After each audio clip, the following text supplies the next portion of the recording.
Sir வணக்கம் sir.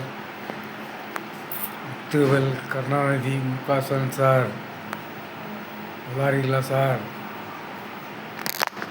அந்த அம்மா செத்தாங்க சார், ஜெயலலிதா. அவங்க செத்தது எல்லாமே எனக்கு தெரியும். அவங்க எப்படி செத்தாங்க எப்படிதம்மா எனக்கு தெரியும். எனக்கு அந்த அம்மா ஜெயிலில் ரிமாண்ட் பண்ணாங்க இப்போ கர்நாடகா ஜெயிலில். அப்போ என்னை ரிமாண்ட் பண்ணுறாங்க ஆளுநர் கோர்ட்டில். அந்த அம்மாவுக்கு வந்து அன்றைக்கி பெயில் வருது. எல்லா காவல்துறை போலீஸ் எல்லாம் ஏர்போர்ட்டுக்கு போகிறாங்க அந்த அம்மா பாதுகாப்புக்கு. அதில் அந்த அம்மா கட்சிக்காரங்க வந்து சாக்லேட்டு எல்லாமே கொடுத்தாங்க. கொடுத்துட்டு சாக்லேட்டை வந்து எனக்கும் ஒன்று கொடுத்தாங்க, அவருக்கு ஒன்று கொடு அப்படின்னு சொல்லிட்டு. அவருக்கும் கொடுங்க அப்படின்னாங்க. விலங்கு போட்டுருந்தாங்க. அந்த விலங்கு கைட்டி விட்டு அந்த சாக்லேட்டை ஒன்று கொடுத்தாங்க. நான் சாப்பிட்டேன் சார் சாக்லேட்டை. நான் முன்னே நேரத்துக்கு அந்த இதெல்லாம் சொல்லாமல் இருக்கிறேன்.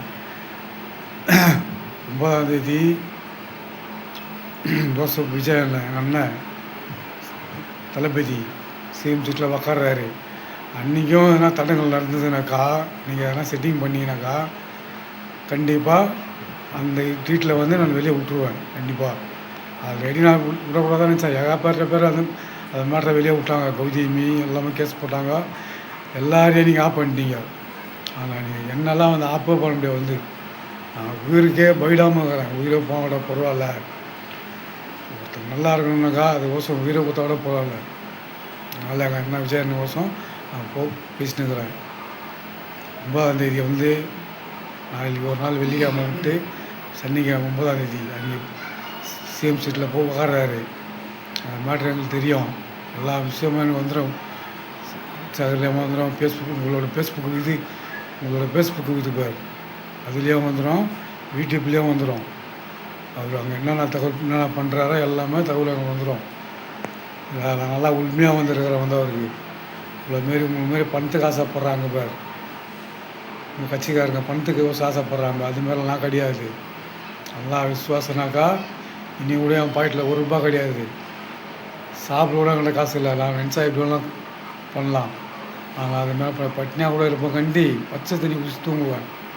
நாங்கள் யாருக்கிட்டேயும் ஐட்டியமாக போட்டு கேட்க மாட்டோம். நான் கேட்டால் யார் கொடுக்குறாங்களோ அவங்கள்ட்ட தான் கேட்டு வாங்கி சாப்பிடுவேன். சொந்த பந்தியம் நம்ப மாட்டேன். கூட பிறந்தனே நம்ப மாட்டேன். என்ன நானும் நம்ப மாட்டேன். நான் எப்போ உயிர் போகணும்னு யாருக்கும் தெரியாது. என்னை ரிமாண்ட் பண்ணுறாங்க 2014 என்னை ரிமாண்ட் பண்ணுறாங்க. பொய் வழக்கை போட்டு இன்ஸ்பெக்டர் ரிமாண்ட் பண்ணுறாரு. தேவையில்லாமல் நான் எங்கேயோ அம்பத்தூரில் இருந்தேன். என்னை ஃபோனை போட்டு வர வச்சு கண்ணா ஹாஸ்பிட்டலில் அந்த கண்ணா ஹாஸ்பிட்டல் சீரியஸாக கொடுக்குறேன். அந்த ஒரு 2 கூட நீங்கள் பார்க்காம என்னை வந்து அவர் ரிமாண்ட் பண்ணுறாரு. எந்த ஒரு தவறும் நான் பண்ணவே இல்லை. அவர் எப்போ ரிட்டையர் ஆவார் சொல்லி பார்த்துனுக்கிறேன். நான் அவரை என் வாழ்க்கையே வந்து அழிச்சதை பொய் கேஸ் போட்டதெல்லாம் அவர் தான். இன்சூரன்ஸ் போடுறான்.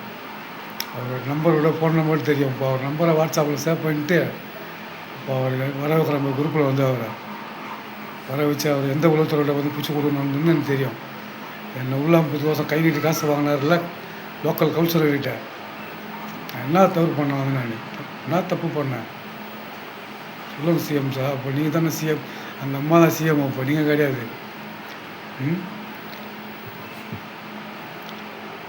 அதெல்லாம் வந்து அந்த அம்மா பதிவு எடுத்து 2 மாதம் அவங்கள வந்து ஹாஸ்பிட்டலுக்கு அனுப்புறீங்க. எந்தெந்த கட்சிக்கார கூட்டணி போட்டு பொண்ணுங்கன்னு சொல்லிட்டு அதுவே எனக்கு தெரியும். நான் வெளியில் விட மாட்டேன். இதா நான் எல்லாரும் நல்லா இருக்கணும். ஜெயில் வாழ்க்கை போய் யாரும் அனுபவிக்கக்கூடாது. அதனால் எல்லாருமே நல்லா தான் இருக்கணும். இதா பசின்னு வந்தால் அந்த பசியோட குடும்பம் இருக்குது பாரு. அந்த குடும்பம் வந்து நான் அனுபவிச்சுக்கிறேன் அந்த பசியோட நிலைமை. அதனால தான் சொல்கிறேன், அந்த கஷ்டம் வந்து யாரும் படக்கூடாது.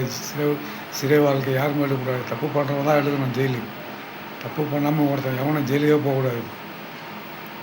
போல என் வீட்டு தெருவில் வந்து திருப்பூரில் வந்து நான் வந்து 9வது தெருவில் இருக்கிறேன். என் தெருவில் வந்து போர்டே இல்லை. வந்தாங்க 9வது தெரு போர்டே கிடையாது. இப்போ என்ன பண்ணேன், அதில் போய்ட்டு மனு பிடிச்சுன்னு எடுத்துன்னு போயிட்டு கொடுத்துட்டு வந்தேன். ஏன்னா கொடுத்துட்டு வந்தேன். ஆஃபீஸில் போய் கொடுத்துட்டு வந்துக்கிறேன்.